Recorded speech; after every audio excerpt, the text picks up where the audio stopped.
I never thought I'd be writing this, but here we are. I need outside perspective, because the people closest to me think I went too far. So I'm asking you, was I wrong? I used to keep an extra set of kids' cups in my cabinet. Not because I had kids. I don't. I kept them the way you keep a flashlight in a drawer you never open, because you've lived through enough power outages to know denial doesn't keep the lights on. 2 plastic cups with cartoon dinosaurs. A stack of paper plates with balloons on them. A little box of bandages with puppies. A half-empty bottle of bubble bath that smelled like fake strawberries. Things I told myself were for, when they visit, like it was normal to maintain an emergency kit for other people's children in a one-bedroom apartment.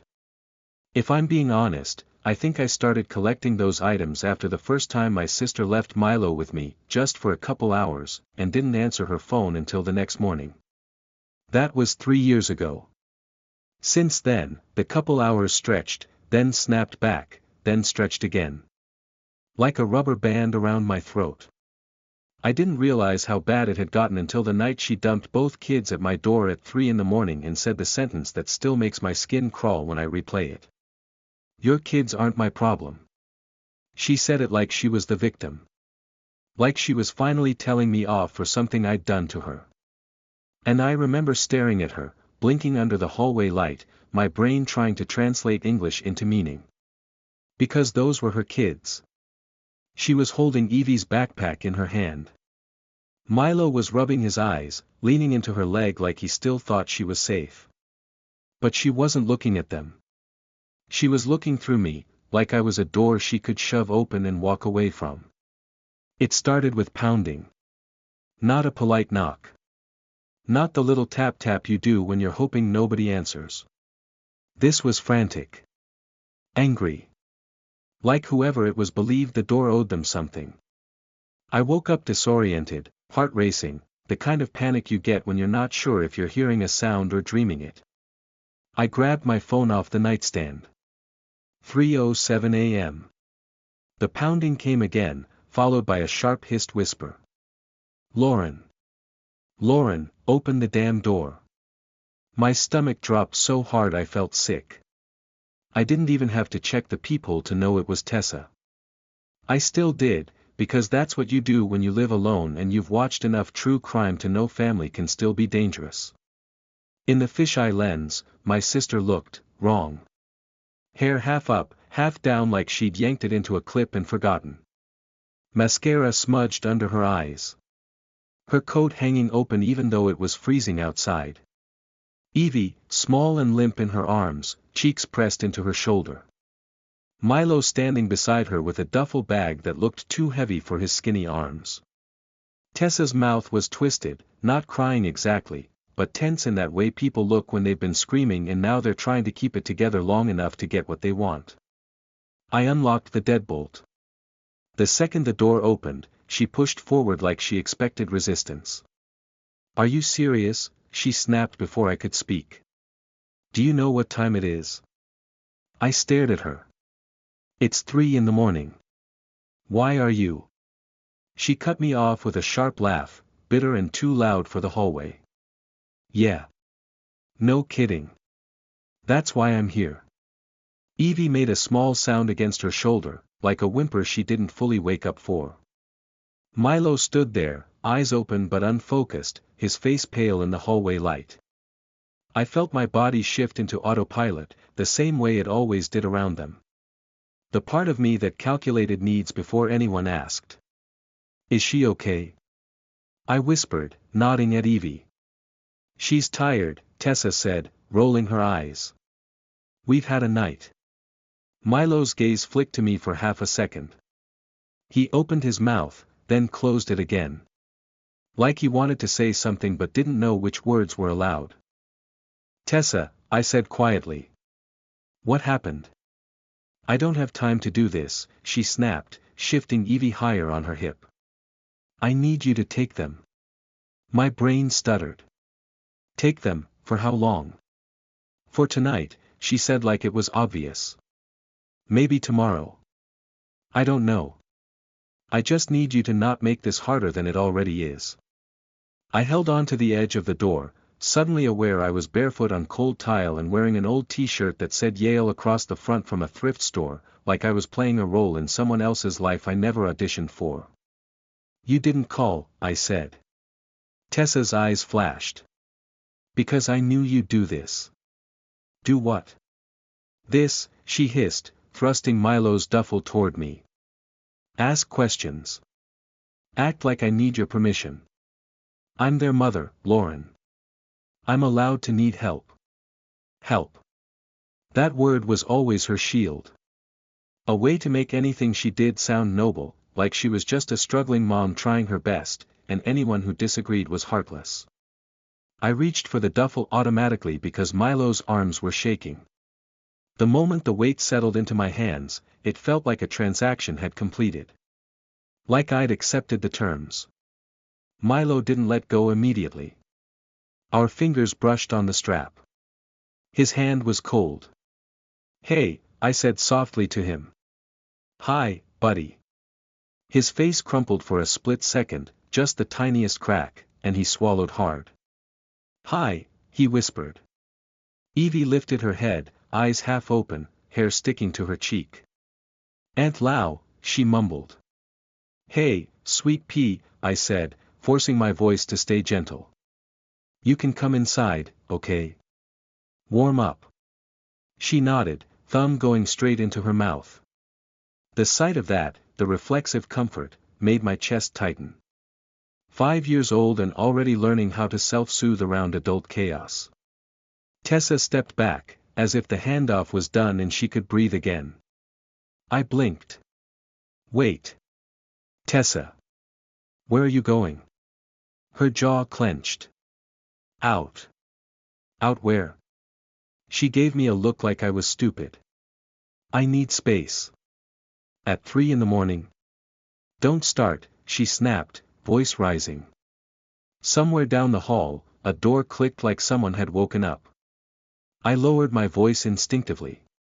"You can't just leave them here with no plan." Tessa's laugh came out sharp. "No plan? Lauren, they're with you. That's the plan." My stomach turned. "What about school?"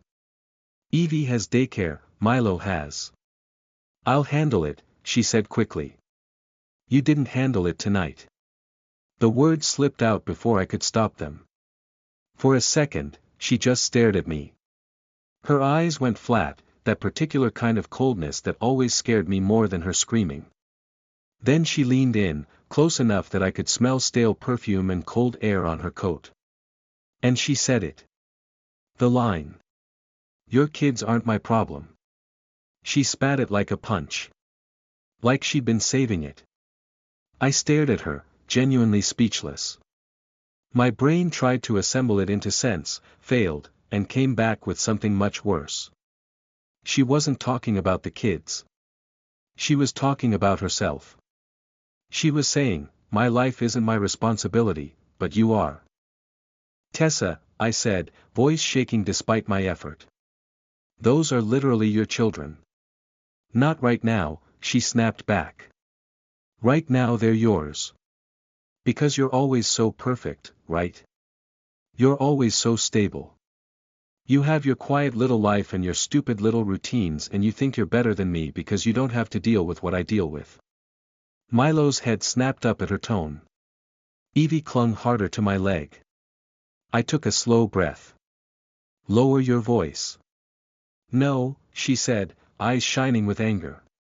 "No, I'm done being told what to do. I'm done with everyone acting like I'm some screw-up because I need a break." "A break is asking," I said. "A break is calling. A break is not showing up in the middle of the night and dumping them like." "Dumping?" she interrupted, loud again. "Wow. Okay. So that's what you think of them? Like they're trash?" I felt heat rush into my face. "That's not what I—" "Whatever," she snapped, already backing away. "You always twist things." "Tessa, stop. Where are you going? What happened tonight?" She turned toward the stairs. "It's none of your business." It becomes my business when you leave your kids on my doorstep. She froze on the first step, gripping the railing. She looked over her shoulder, eyes narrowed. You want to know what happened, she said, voice low. Fine. I had a night. I had people yelling at me. I had someone acting like I'm a bad mom. And I am not going to stand there and take it. Not again. Who was yelling at you? I asked. Her gaze flicked away. Just, people. That answer told me everything and nothing. It smelled like Jared. It smelled like consequences. Do you have your phone on? I asked. If something happens, if Milo gets sick, if... She pulled her phone out like she was going to throw it at me. Yes, Lauren. I have my phone. God. Then she shoved it back into her pocket and looked right at Milo. Be good, she said, in that false sweet voice adults use when they're trying not to break down. Don't give your aunt a hard time. Milo nodded quickly, too quickly. Okay. Evie started to cry, quiet hiccuping sobs like she'd realized what was happening even through sleep. Mommy, she whimpered. Tessa's face tightened. She didn't pick her up again. She didn't hug her. She just sighed like Evie was inconveniencing her. Evie, stop, she said sharply. I can't do this. My hands clenched at my sides. Tessa, she's 5. And I'm a person, she snapped, eyes blazing. I'm allowed to be a person. You don't get to act like you're some saint because you can't handle a little noise for one night. A little noise? I repeated, incredulous. This isn't about noise. This is about you vanishing. She took another step down. I'll be back. When? I demanded. She paused, half turned, and her expression shifted. Not anger this time. Something else. Something like calculation. I don't know, she said. When I can breathe.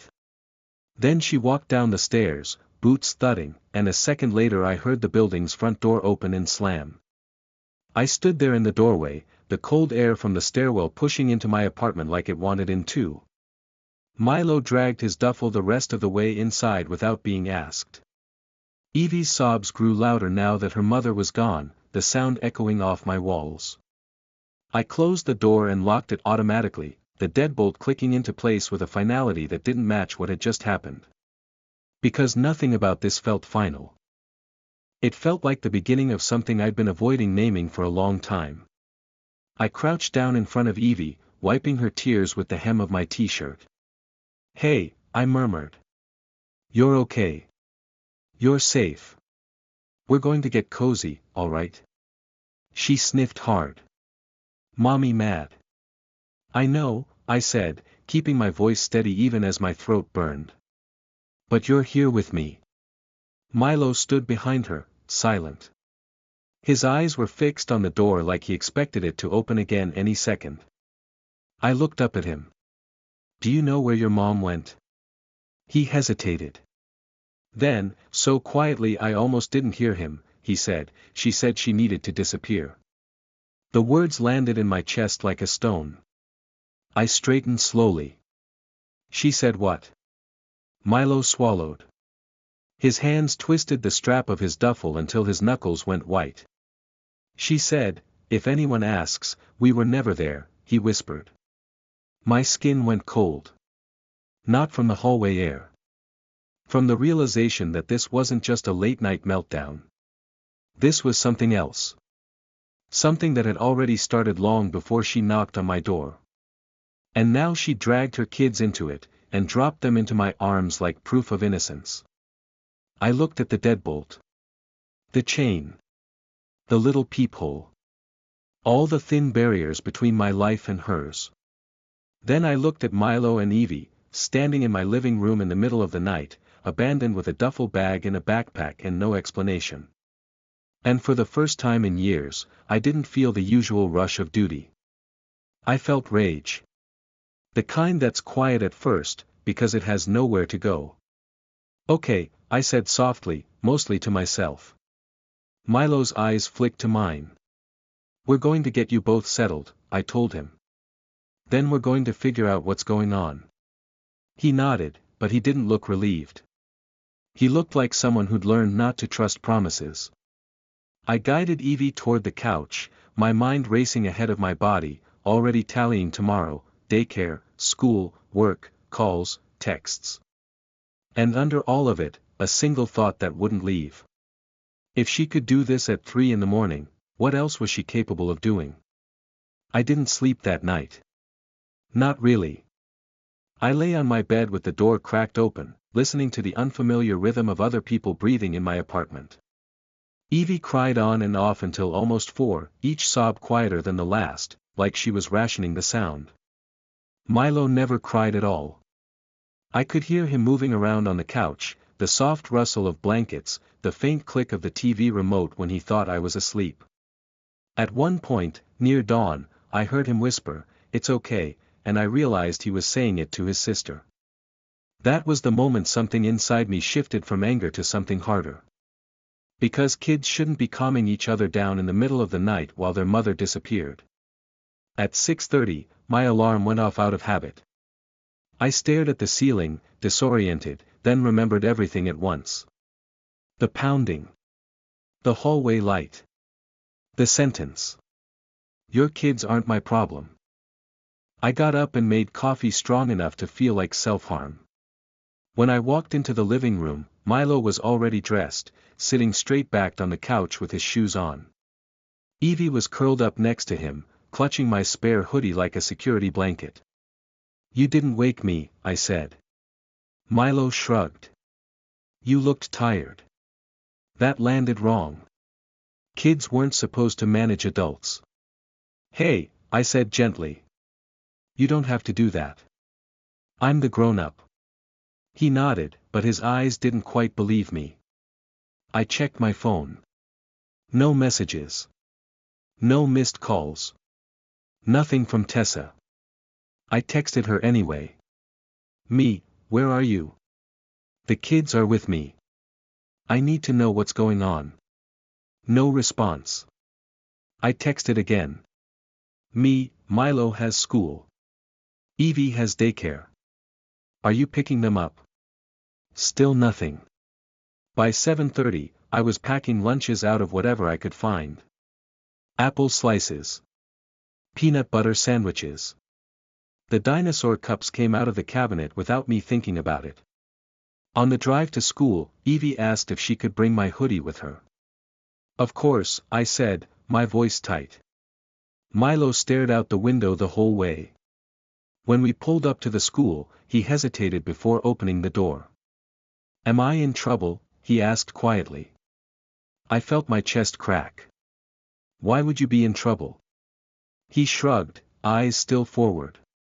"Mom gets mad when people ask questions." That told me more than any screaming match ever could. At the school office, the receptionist smiled politely at first. Then she checked the system. "You're Aunt Lauren?" she asked. "Yes." She frowned slightly. "We don't have you listed for emergency pickup." "I know," I said. This was unexpected. She nodded in that tight, professional way adults do when they sense chaos but don't yet have permission to name it. "We'll need a call from his mother to authorize this." I swallowed. "She's not reachable right now." The woman's eyebrows lifted just a fraction. Milo stood beside me, shoulders tense, pretending not to hear. "I'll walk him to class," I said quickly. "Can we deal with paperwork later?" She hesitated, then nodded. "For today." As we walked down the hallway, Milo's fingers brushed mine, tentative. "Are you mad at her?" he asked. I chose my words carefully. "I'm worried." He nodded, like that made sense. "She does that." "Does what?" "Leaves," he said simply. At daycare, it was worse. Evie clung to me so hard her little fingers hurt. "I want mommy," she cried, face buried in my neck. I held her longer than usual, ignoring the curious looks from the staff. "She'll see you soon," I lied, because what else do you say to a 5-year-old whose world keeps slipping sideways? When I finally made it to work, I lasted all of 20 minutes before my hands started shaking. I shut my office door and called my mother. She answered on the third ring, voice already cautious. "Lauren?" "She left them with me," I said without preamble. "At 3 in the morning. She didn't ask. She didn't say when she'd be back." There was a pause. I could picture my mother sitting at her kitchen table, coffee cooling, bracing herself. "She called me," Mom said finally. My stomach dropped. "When?" "Late," she said. "After midnight." She was upset. "And you didn't think to warn me?" I asked, heat creeping into my voice. "She said she was going to you," Mom replied. "I assumed she'd talk to you." "She didn't." Another pause. Longer this time. "Well," Mom said, in that familiar placating tone, "you're good with them. It's probably best they're with you tonight. Things will calm down." "Mom," I said, my voice tight.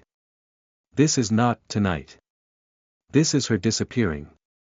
She needs support," Mom said quickly. "You know how hard things have been for her. What about how hard things are for them?" I snapped. "Did she tell you what happened?" "She said Jared was being difficult." "Of course. Difficult how?" I pressed. Mom sighed. "I didn't ask for details." I closed my eyes. "She said if anyone asks, they were never there." Silence. "That's not normal," I continued. "That's not stress. That's something else." "She didn't mean it like that," Mom said automatically. "How did she mean it, then?" "She's overwhelmed," Mom insisted. "And you know what happens when she feels judged." There it was. The old rule. Don't push Tessa. Don't upset Tessa. Don't make things worse. "What about me?" I asked quietly. "When do I get to not be the solution?" Mom hesitated. "You've always been strong." The words felt like a verdict. After we hung up, my phone buzzed. A text from Tessa. "Tessa, wow. Mom says you're making this a big deal." My hands trembled. "Me, you left your kids with me in the middle of the night and vanished." "Explain." Several minutes passed. "Tessa, I needed space." "You're acting like I abandoned them in a ditch." "Me, you didn't ask. You didn't tell me where you were going. You didn't answer your phone." "Tessa, because I knew you'd freak out." I stared at the screen, the familiar spin of her logic making me dizzy. "Me, when are you picking them up?" The typing bubble appeared. Disappeared. Appeared again. "Tessa, I don't know. I'm dealing with things." "Me, that's not an answer." "Tessa, God, Lauren. You don't even have kids. You have no idea what this is like." There it was. The line she always used to invalidate me. Like not giving birth meant I didn't understand responsibility. "Me, I understand you don't get to opt out of being their parent." Her reply came fast, angry. "Tessa, you think you're better than me. Sitting in your quiet apartment, judging me. You have no idea what I go through." "Me, I'm not judging you. I'm asking you to be present." "Tessa, maybe if you helped more, I wouldn't need to do this." I laughed out loud, a sharp, humorless sound that startled my coworker outside my door. Helped more. I thought about the weekends I'd canceled plans. The sick days I'd taken to babysit. The money I'd quietly sent when she was short this month. The spare key she'd borrowed and never returned. That thought made me freeze. The spare key. I drove back to my apartment during lunch, my heart pounding the whole way. I unlocked the door and went straight to the little dish by the entryway where I kept my keys. My spare was gone. I stood there, staring at the empty ceramic bowl, a cold certainty settling into my bones. She hadn't knocked because she had no other option. She'd knocked because she chose to. And if she had the key, that meant she'd crossed a line she never intended to uncross. My phone buzzed again. Tessa, I'll come by later. Don't make it weird. I sat down on the edge of my couch, the cushions still dented where her kids had slept. Later. No time. No apology. No acknowledgement of what she'd done. Just expectation. I typed back slowly. We need to talk before that happens. The response was instant. Tessa, I don't have the energy for another lecture. Then you don't get access to my home. There was a long pause this time. Then. Tessa, are you threatening me? I thought about Milo saying she told him to disappear. About Evie clinging to my hoodie. About my mother telling me I was strong like it was a life sentence. I'm setting a boundary. Her reply came in all caps. Tessa, you don't get to do that to me. I stared at the message, something finally clicking into place. This wasn't about needing help.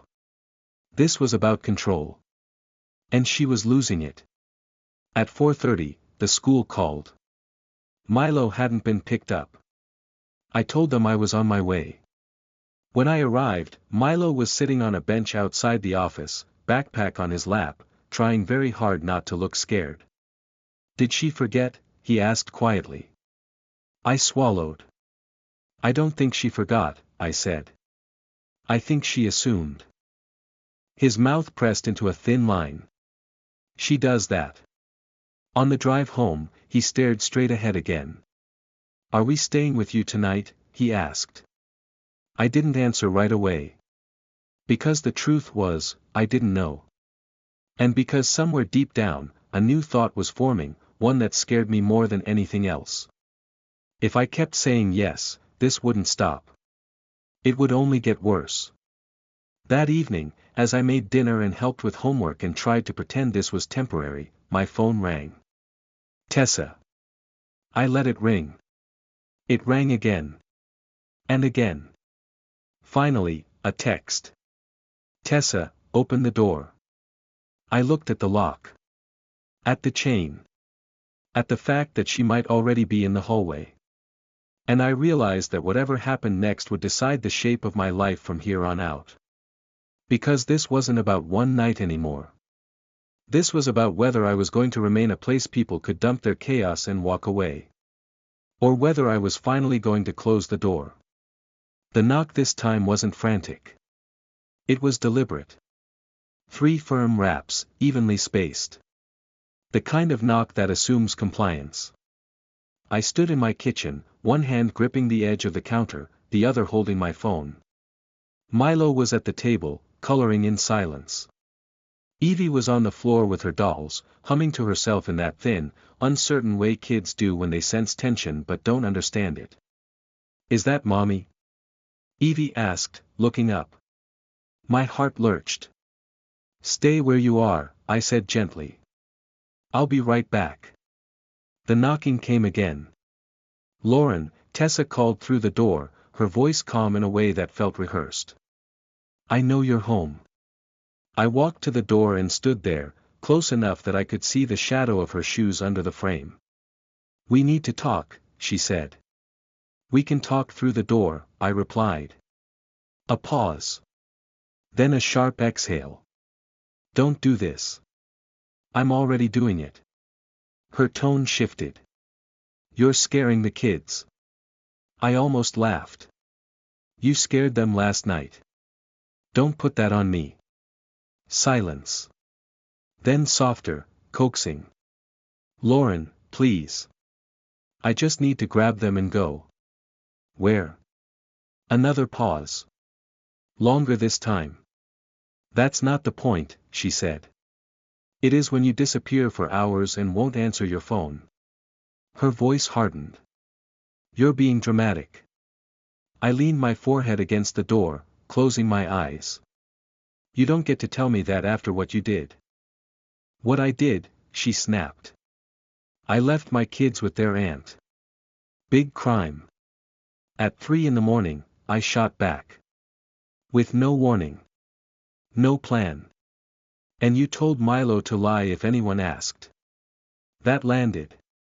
I heard her shift on the other side of the door. The silence stretched. He misunderstood, she said finally. He repeated your exact words. Another beat. You're twisting this, she said. You always twist things to make me look bad. I'm not twisting anything, I said, my voice shaking now despite my effort. I'm asking you to acknowledge that you crossed a line. She laughed. Wow. So now you're the judge. I'm the person whose door you used as an exit. Her voice rose. Because you're supposed to help me. You're my sister. I'm not your safety net, I said, the words coming out clearer than I expected. I'm not the place you dump your life when it explodes. The doorknob rattled. Open the door, she said, her calm gone. Right now. I straightened, heart pounding. No. What do you mean, no? I mean you don't get to come in until we agree on boundaries. She scoffed. You don't get to set boundaries around my children. I do when they're in my home. The rattling stopped. Then she tried the key. I watched the lock turn halfway, then catch. My breath caught in my throat. She tried again, harder. Oh my God, she said. Are you kidding me? I felt something in me go cold and clear all at once. You still have my spare key. So, she snapped. I'm their mother. And this is my home, I said. You don't get to walk in whenever you want. Her voice exploded. This is insane. You're acting like I'm some stranger. You're acting like my consent doesn't matter. Because it shouldn't, she screamed. You don't have kids. You don't understand what it's like to be trapped. To never get a break. I thought of Milo whispering, "It's okay," in the dark. Of Evie clinging to my hoodie. Of the weight of that duffel bag in my hands. I understand that you're overwhelmed, I said quietly. What I don't understand is why you think that gives you the right to traumatize them. There it was. The word. Traumatize. She went very still.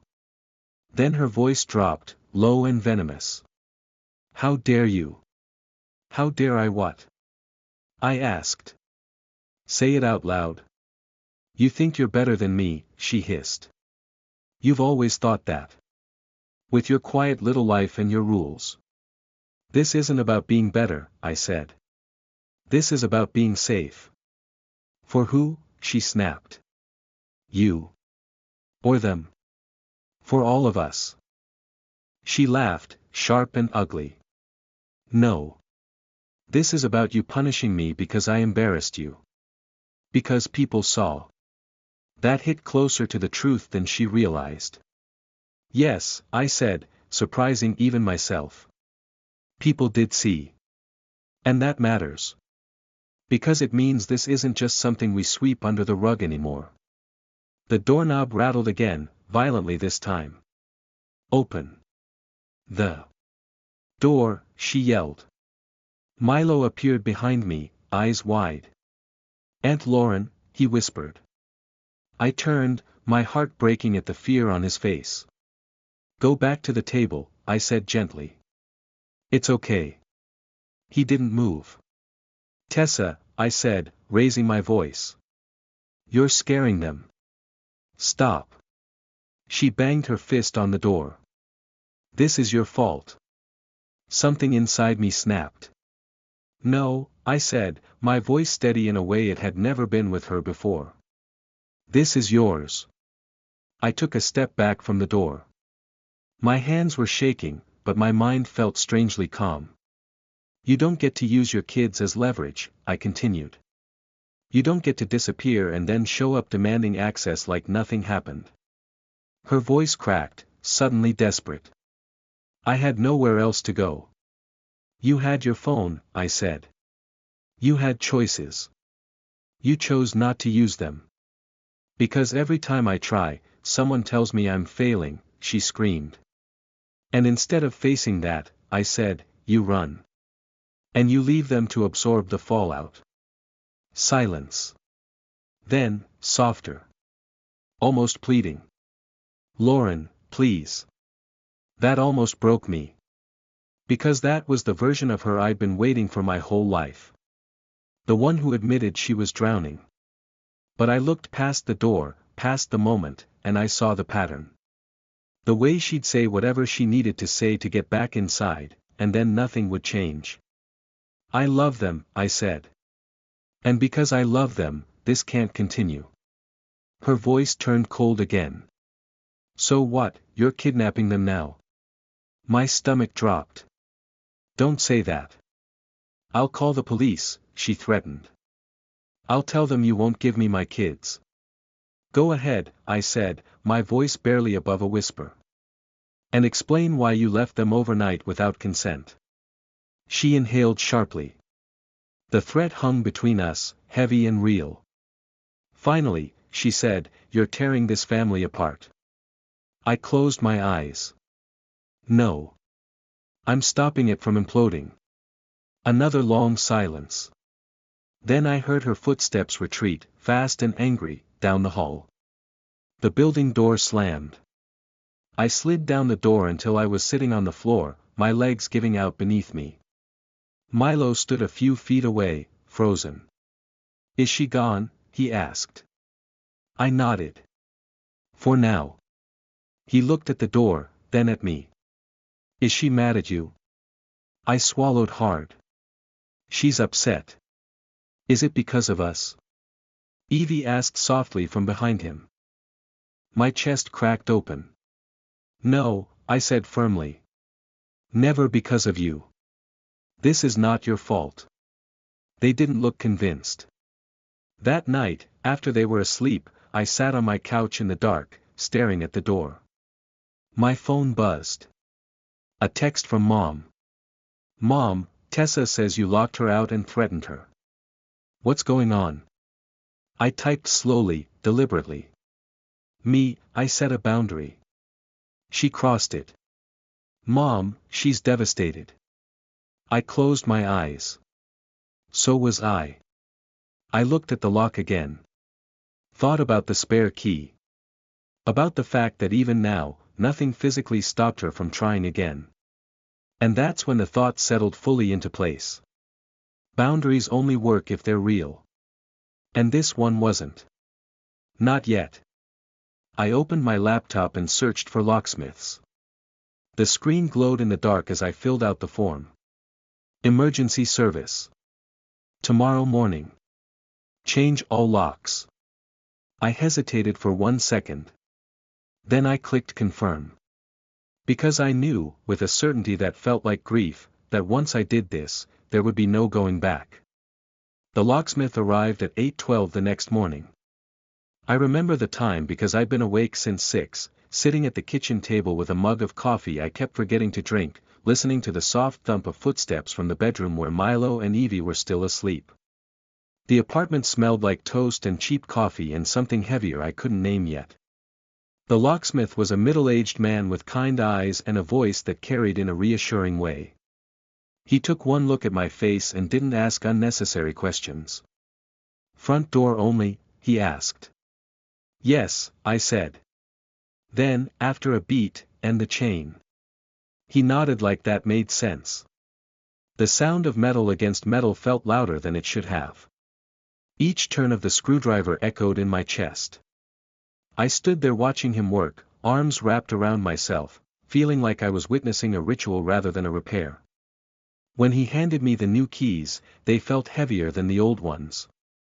Don't give spares to anyone you don't trust completely, he said, almost casually. I almost laughed. After he left, I locked the door. Unlocked it. Locked it again. The click was different this time. Sharper. Final. Milo noticed immediately. Did you change the lock? He asked, watching me from the couch. Yes, I said. He nodded slowly. So she can't come in? Not without us knowing. He seemed to consider that. Then, very quietly, he said, that's good. Evie didn't understand, not really. She just liked that the door made a new sound. She asked if it meant the house was extra safe now. Yes, I told her. Extra safe. My phone buzzed mid-morning. Tessa. I stared at the screen for a long time before opening it. Tessa, what did you do? I didn't answer. Another message. Tessa, Mom told me you changed the locks. Are you out of your mind? Another. Tessa, you think this makes you some kind of hero? I set the phone down and took a breath. When I finally replied, my hands were steady. Me, I changed the locks because you used my spare key without my permission and tried to enter my home after I asked you not to. 3 dots appeared. Disappeared. Appeared again. Tessa, I needed my kids. Me, you needed control. The response came fast and furious. Tessa, you are unbelievable. I trusted you. I can't believe you do this to me. I stared at the word trusted. Me, trust requires respect. Silence. Then. Tessa, so what now? You're just going to keep them? My chest tightened. Me, no. I'm not keeping them. I'm making sure they're safe. Tessa, you're threatening me. Me, I'm documenting what happened. That was the moment everything shifted. Her messages stopped. An hour passed. Then 2. At noon, my mother called. Lauren, she said, her voice strained. Tessa is beside herself. I know, I replied. She says you're trying to take her kids. I'm not. Then why did you change the locks? I closed my eyes. Because love without boundaries isn't love. It's hostage-taking. Mom inhaled sharply. That's a harsh way to put it. It's an accurate one. Another pause. Then, softer, she's your sister. And they're my niece and nephew, I said. And someone needs to act like an adult. Mom didn't respond right away. I don't want to choose sides, she said finally.